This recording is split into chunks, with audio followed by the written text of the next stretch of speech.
هذه قصة واحدة تقول: أنا بنت جميلة بشهادة الجميع، مثل أي بنت لي أحلام وأمنيات. طفولتي عادية، كملت دراستي لحد ما خلصت المرحلة الجامعية. أبوي غصبني على ولد عمي. أنا عمري كان 22 وهو كبير في 43 ومتزوج وعنده 9 عيال. ما أدري إيش يحسون في ذا الأبهات. حاولت أرفض، ما حد وقف معي، وافقت غصبا عني. قلت يمكن يدلعني ويسعدني والسن مو مشكلة، في أشياء حلوة لأي واحدة أو لزوجته وعياله. أنا ما عشت أبد حياة طبيعية، مشاكل ونفسيتي رفضت تتقبله، وكنت ساكنة معهم في نفس العمارة، وكان عندي عياله لا يودي ولا يجيب، كله مع أهله. والله يهيون في أشياء تنقال وفي أشياء ما تنقال. شوفيني أمسح واكتب، لو تكلمت بدقة الكل بيعرفني. المهم كل سنة أروح زعلانة لبيت أهلي ويرجعوني، لحد ما كملت معاه 10 سنوات. كنت أبكي كل ليلة، أتمنى لفة بالبحر مع هذا اللي اسمه زوج. كنت أتمنى لفة بالبحر، أتمنى أروح مطاعم، أسافر، أقل شيء يحتفلون لو بالكذب بيوم زواج. صرت أكره كل شيء وأحسد كل البنات المتزوجات، خلاني أشك في نفسي وفي جمالي. أنا مرة مرتبة ونظيفة، ذبحت نفسي عشان قلت يمكن وقتها الطلاق كان عيب وصعب. انشغلت بالدورات والوظيفة والصديقات والأهل، صرت كأني في فندق بس يعطيني فلوس. إذا طلبت نطلع نسافر ما يرضى. أروح الزواج أبي يرجعني يقفل جواله، أرجع مع أي أحد، حاط زوجته وعياله معي في كل شيء. أنا صغيرة وكنت حساسة من ذا الموضوع. حاولت أعيش بشهادة كل اللي حولي بس ما قدرت.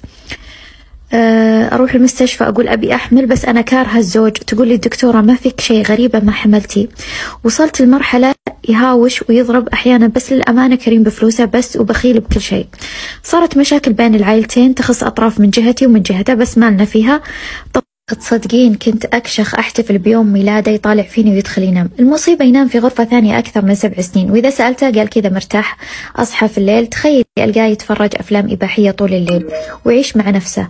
زوجته فترة زواجنا جابت طفلين وأنا لا. قلت خيرة. والسنة الأخيرة وقف أبوي وإخواني وكل الناس وقالوا كل شيء غلط، لازم تتركينا. أخذت أغراضي وطلعت من البيت، وطنشني سنة كاملة، وبعدها جاي يترجاني أرجع. قلت له حياتي بيده، ما رجعت.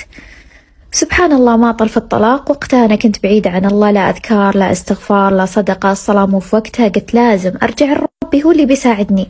ما تتخيلين حوقلة طول الوقت أبي أطلع، وصار الطلاق أسرع مما توقعت، مع أنه قال لو تموت ما تتزوج غيري، ولو فكرت بشوهها وأحرقها. قعدت 3 سنين أنخطب، دايم كلهم متزوجين والكل يقول وافقي، ما في إلا متزوج من بيجيك وانتي عمرك 35.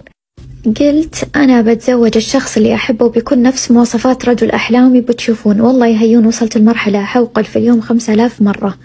وحبيت شخص ودايم أقول يا رب اجمعني فيه بالحلال، وبس أقوم الليل واستغفر وحوقل. والله يهيون ما أمدح نفسي، بس أخواتي واللي حولي أخدمهم بعيوني وما أرفض لهم طلب، وأبديهم على نفسي حتى راتبي على أخواتي وصديقاتي واللي حولي. لازمت الحوقلة، وقبل سنة انخطبت للشخص اللي أحبه وأتمناه، شاب مو متزوج ولا قد تزوج، وما أبالغ هو اللي أتمناه. والله يهيون حتى نبرة الصوت كل شيء. وتزوجته وأنا حامل، تحققت كل أمنياتي، وأبشركم عرفت طعم المطاعم والفنادق والبحر مع الزوج الحقيقي. عشت حتى إحساس لما أقول لزوجي قوم ناخذ لفة بالسيارة، وإذا تعبت هو جنبي. زوجي الأول يشوفني تعبانة وأستفرغ على الأرض، يروح لزوجته وعياله ويخليني. باختصار عشت كل اللي أبيه، وإلى الآن ما تركت الحوقلة أبد.